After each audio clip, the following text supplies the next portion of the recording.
Namaste, welcome to our channel Ponmani Hindi.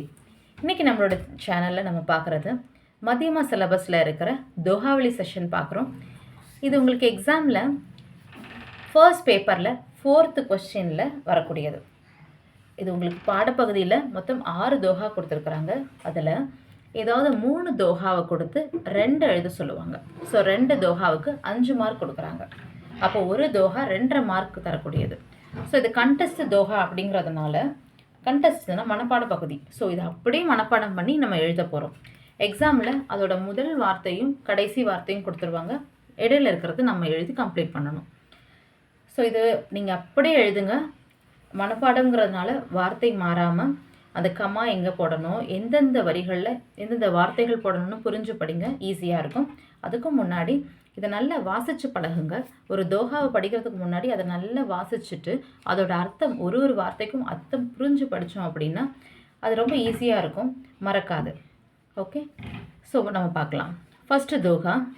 கஸ்தூரி குண்டல் பஸே மிருக் டூண்டே பன்மாஹிம் ஐசே கட்டி கட்டி ராம் ஹே துனியா தேக்கை நாஹிம். இப்போ இதுக்கான அர்த்தத்தை பார்ப்போம். கஸ்தூரி அப்படிங்கிறத ஒரு வகை மானை குறிக்கும். நமக்கெல்லாம் கேள்விப்பட்டிருக்கோம் கஸ்தூரி மான் அப்படின்னு சொல்லி. அந்த மானுடைய குண்டல் அப்படின்னா அதோட நாபி, அதாவது தொப்புள் பகுதியை குறிக்குது. அந்த தொப்புள் பகுதியில் ஒரு விதமான நறுமணம் இருக்கும். பஸ்ஸேனா இருக்குன்னு அர்த்தம். ஸோ கஸ்தூரி மானுடைய தொப்புள் பகுதியில் ஒரு ஃப்ராக்ரன்ஸ், ஒரு நல்ல ஸ்மெல் இருக்கும். பட் அந்த மானுக்கு அது தெரியாது. அது தெரியாமலே மிருக் டூண்டே பன்மாஹிம், மிருக் அப்படின்னாலும் மானை குறிக்கிறது. அது டூண்டே அப்படின்னா சர்ச் பண்ணும் அர்த்தம். பன்மாஹி, இங்கே பன்னுங்கிறது வன்னுன்னா வனம், காட்டை தான் இங்கே பன்மாஹின்னா வனத்தில். அது அந்த நறுமணம் எங்கேருந்து வருதுன்னே தெரியாமல் அது காடு முழுக்க தேடி அலையும். டூண்டேனா தேடுறது. ஸோ ஒவ்வொரு இடமா தேடி தேடி அலையும். நம்ம தோஹா படிக்கும்போது ஒரு வார்த்தைக்கும் மீனிங் தெரிஞ்சு படிங்க. அது புரிஞ்சு படிக்கும்போது அடுத்த வார்த்தை மறந்தால் கூட அர்த்தம் தெரிஞ்சுது அப்படின்னா நம்ம அது நம்மளோட நினைவுக்கு வந்துடும். ஸோ அந்த மிருகு தன்னுடைய தொப்புள் பகுதியிலேருந்து தான் வருது அந்த ஸ்மெல் அப்படிங்கிறது தெரியாமல் அது காடு முழுக்க தேடி அலையுது.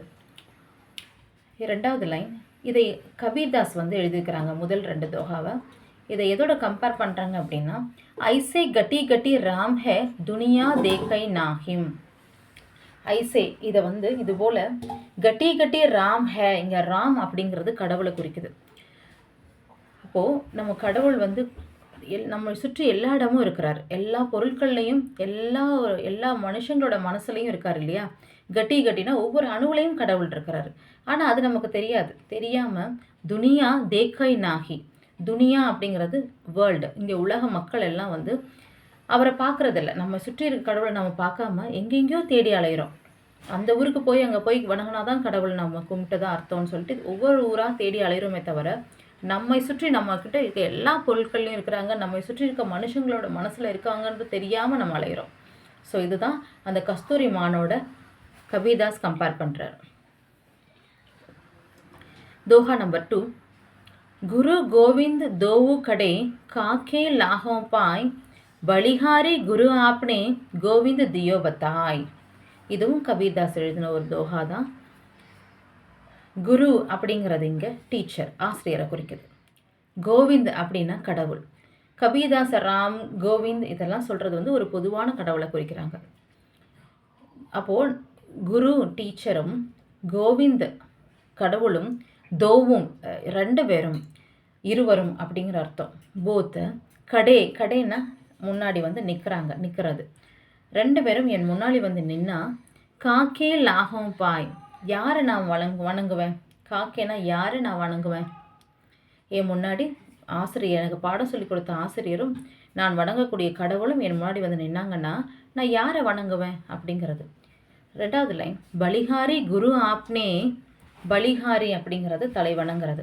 குரு ஆப்னே, நான் தலை வணங்கக்கூடியது குருவைத்தான். முதல்ல நான் வணங்கக்கூடியது குரு ஆப்னே, குரு அவரைத்தான் அப்படின்னு அர்த்தம்.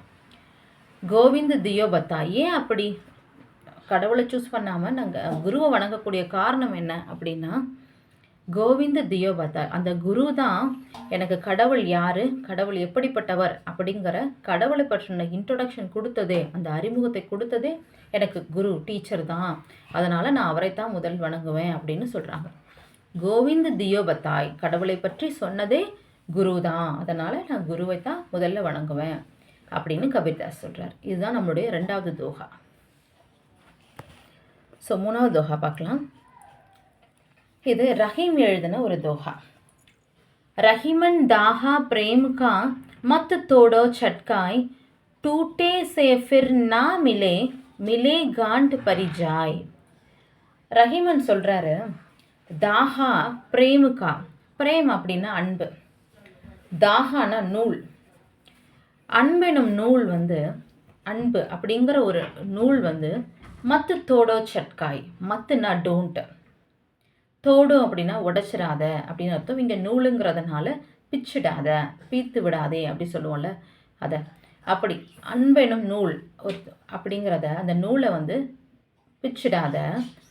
டூட்டே சே ஃபிர் நா மிலே, டூட்டே சே அப்படி உடஞ்சிருச்சு அப்படின்னா, அது பீந்து விட்டது அப்படின்னா, ஃபிர் பிறகு, நா மிலே அது இணையாது. ஒரு நூல் இருக்குது, அதை நீங்கள் 2 பக்கமாக இழுத்து பிச்சிடுறீங்க. ஸோ அது அப்புறம் மீண்டும் இணைக்க முடியுமா? முடியாது. மிலே காண்ட் பரிஜாய், அப்படியே நம்ம இணைக்கணுன்னாலும் அது முடியும். அது எப்போ முடியும்? காண்ட்னா ஒரு முடிச்சு, ஒரு நாட்டு, 2 நூலையும் 2 பக்கம் உள்ள நூலையும் நீங்கள் முடிச்சு போட்டிங்கன்னா மட்டும்தான் அதை ஜாயின் பண்ண முடியும், அதை இணைக்க முடியும் இல்லையா? அப்போது இது எதுக்கு ரஹீமன் சொல்கிறாருன்னா, அன்பு அப்படிங்கிறதும் அப்படி தான். இப்போ ஒரு ஃப்ரெண்ட்ஷிப்புக்குள்ளே வந்து அந்த நூலை போல், அன்பென்னும் ஃப்ரெண்ட்ஷிப்பை வந்து நூலை போல் இழுத்து பிரிச்சிடாதீங்க. அப்படி ஒரு வேளை அது பிரிஞ்சிருச்சு அப்படின்னா, மறுபடியும் மீண்டும் சேர்ந்தாலும் அது பழைய நிலைமை, ஒரே அந்த முடிச்சில்லாத இருக்கிற நூலை போல் அது இணையாது. மீண்டும் சேர்ந்தா கூட ஏதோ ஒரு மனக்கசப்பு இருக்கும், ஒரு அந்த முடிச்சு போல் இருக்கத்தான் செய்யும். அதனால தான் அவர் சொல்கிறார் ரஹீமன், தாஹா பிரேமுகா, அன்பெனும் நூலை பீத்து விடாதே.